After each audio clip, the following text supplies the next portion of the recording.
of Le Mans, Audi's to the front. Audi's to the front, and they go side by side down into a very tricky braking zone.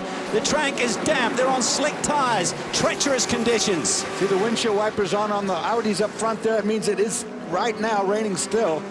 One car cutting through here. LMP2 car, no damage. Believe it was Lauderer, two-time defending champion here, won it the last 2 years, who goes to the front. One of the Toyotas has split the Audis early. That's Nicolas Lapierre.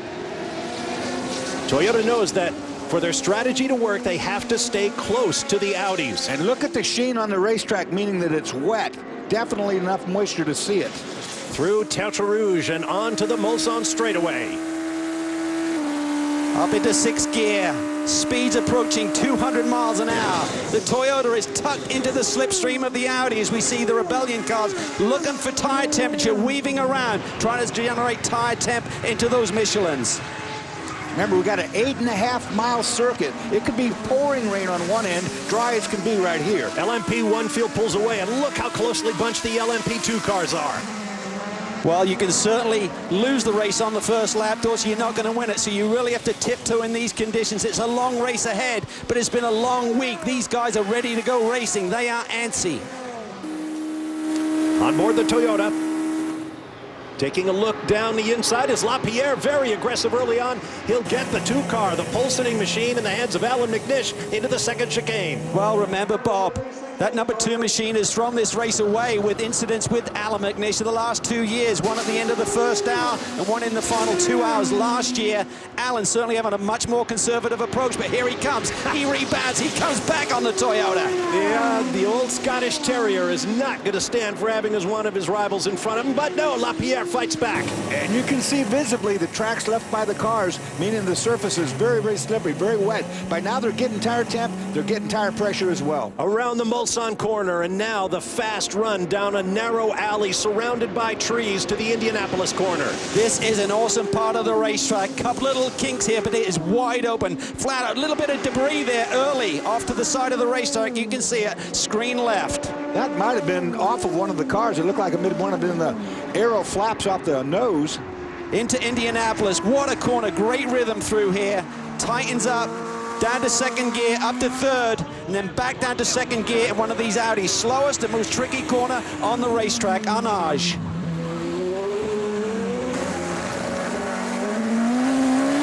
Here's where the hybrid power will kick in for the Toyotas. The Audis not able to use theirs until they reach 120 kilometers an hour. Anthony Davison looking at the tail of Lucas de Grassi in the Audi. Davison said, I've learned a lot over the last couple of years in terms of incidents and the pace that you need to win Le Mans. Will those words hold true? We'll have to wait and see. Porsche curves, it's awesome through there, Dorsey. Yeah, that is so fast, the television doesn't show the speed. Unbelievable. And it's evident Lapierre has been given the go. He's the rabbit of the Toyota team. Lauderer, there may be a changing of the guard at Audi. We talk about the history, and here comes the other Toyota. Davison down the inside into the 4 chicanes. And he makes the pass. This is a bit of a surprise. The Audis have been so dominant in the entire year in the WEC, plus practice and qualifying here at Le Mans. But look at the Toyotas on the attack. Well, I said they didn't show speed till this morning's warm-up where they were the quickest. That opened a lot of eyes. And right now they're showing they might have the speed we didn't think they had. It's Audi, Toyota, and Audi to Jamie Howe.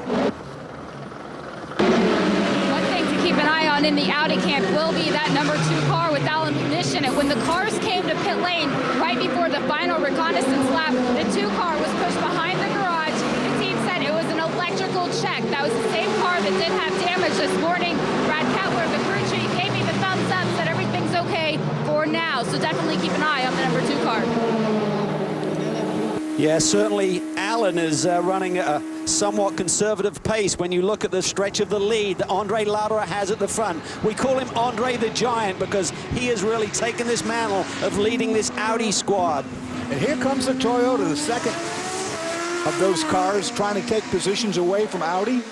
Lucas de Grassi there just got past. He's on debut here at Le Mans, so he's got a lot to learn.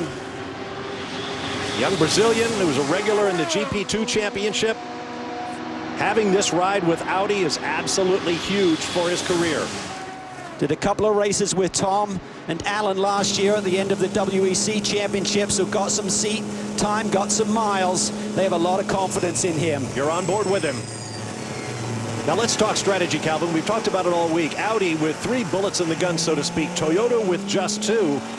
Audi has a lot more flexibility in what they can try during the course of the 24 hours. Well, absolutely, and I think what you'll see as this race progresses, if they do have one car that drops behind and you start to get inclement weather, they become the guinea pig. Is it time to change over to wet tires? They'll send that car out on those wet tires. So when you have an extra bullet, it is a huge advantage. Oh, look at this, side by side into Mulsanne. What a move. Davison. Made that look easy, and I know it wasn't. The Englishman over the Scot. Can McNish respond? Whoa. Hybrid power kicking in, down on the run towards Indianapolis. Again, the Audi hybrid power won't come in until they reach 75 mile per hour. About there's when it can use it. Toyota, on the other hand, can use it right off the corner. And the reason for that is that the hybrid power is being delivered to all 4, and this is for the lead. Lapierre looking on the inside at Arnage, Bob. What a shock this must be to the Audi team when we spoke with them earlier this week and talked about the difference in fuel tank size, meaning the Audis knew they were going to have to stop once, twice more than the Toyotas. How do you adjust for that? Everybody at Audi just looked at you and said, we'll have to go faster. Well, if you do 2 more laps per stint, that equates to 5 less pit stops during the course of this race. That means that Audi would need to run 1 second per lap faster than the Toyotas. Right now, Toyotas have the same speed. You won't see that on this first fuel stop when they do stop because of the parade lap and so forth. It won't be a true test. It'll come later in the race. But that 2 laps, if they can do that, and the speed they're showing right now is going to be hard to beat. Raining heavier in the Porsche curves. Incredibly fast. Huge G-forces left and right. Have to wonder if some of this is maybe down to the tire choice, the compound. Maybe the Toyotas have gone a little bit softer for these conditions, taking a little bit of a risk if the track dries out, but feeling that you need a bit more grip in these slippery conditions. Certainly they've got the cars dialed in. Wolfgang Ulrich on the left, who has shepherded this Audi program to such glittering success here in La Sarthe. Tell you what, the Rebellions are hanging in there too. They're not far away from the back end of the factory teams. Talking about that tire choice, Calvin, the Toyotas could give away their pit stop advantage if those tires don't hold up for a whole stint. Absolutely, but I think what they're doing is they're putting a little bit of pressure on Audi. They're trying to ruffle them up a bit, Dorsey. Yeah, I think they are too. You know, we talked about sandbagging in the GT classes. Well, there might have been some sand on this end too. You can see the rain a lot harder right there on the windscreen. Very quick at Tertre Rouge. Very tricky line, the drivers say. This is where Loic Duval crashed his Audi in the testing 2 weeks ago, then came back to set the fastest time of the test. Dr. Wolfgang Ulrich looks on. They've really had a restructuring of their management as well at Audi. They feel that last year with the R18, they didn't really get the optimum results out of that car. They feel they were distracted with their DTM program. BMW came in the DTM series, put a lot of pressure on Audi to perform. They had to sort of like change their resources over to that side of their sporting programs and really left the sports car a little bit unattended. This year, they've changed the management structure. They realize Porsche is coming next year. They're back on their game. There are the Rebellion duo. The 12 of former Formula One star Nick Heidfeld, the 13 of Andrea Bellicchi. And they look to be playing it smart. I think those 2 cars running with one another are going to sit back there and use the draft on these long straightaways and then take a look at what's going on up front. You know, just run at a pace they feel they're safe at. Good look there at the LMP2 crew. 450 horsepower per car. Cost capped, as I mentioned. Very, very equal. Oh, no. Oh, and Aston, that's a big one. GTM Aston. That's a big wreck, too. Look at the twist on the roof. That is massive. I think that's coming out of the first chicane, maybe? No. Yeah, looks... Yeah, that's... No. Maybe that's Tertre Rouge. Could be Tertre Rouge. I mean, that's a massive crash. Mulsanne corner is relatively slow. The Mulsanne chicanes. This is under caution where this diesel will really have an advantage, Dorsey. You understand the internal workings of these power plants. Diesel really saves a lot of fuel under caution. A lot more than the gas type car would do with these diesel. This car is really, really torn up bad. That's the good side you're looking at. Safety car is out, and this is the last thing Audi wants to see. As we discussed earlier, they need to use their speed advantage to draw away from the Toyotas to make those extra stops. It'll have to be in little steps, but they do not need to see the field bunched up like this. Still waiting for a positive identification on the car. 95, that's Allan Simonsen's car, the Aston Martin that was the pole sitter in class. It looks like he went straight on, perhaps, at that corner. I just caught the rear of that, didn't get all of it, but that was a massive back end.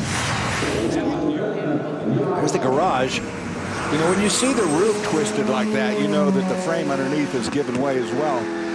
It's very rare to see one of those roof panels that's like that.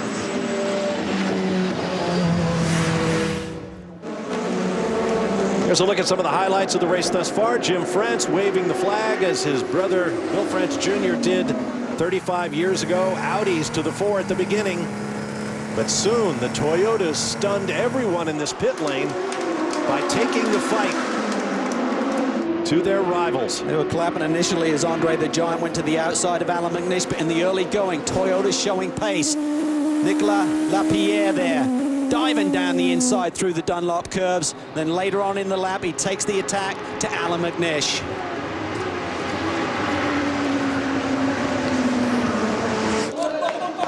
Stefan Buemi is pumped up. The crew loving it. All of the preparation, Bob. You don't really know what you got till you get the green flag here on race day. You can tell the drivers are pumped up on these guys being this aggressive on a damp racetrack. Fans are loving it. So just a couple of laps.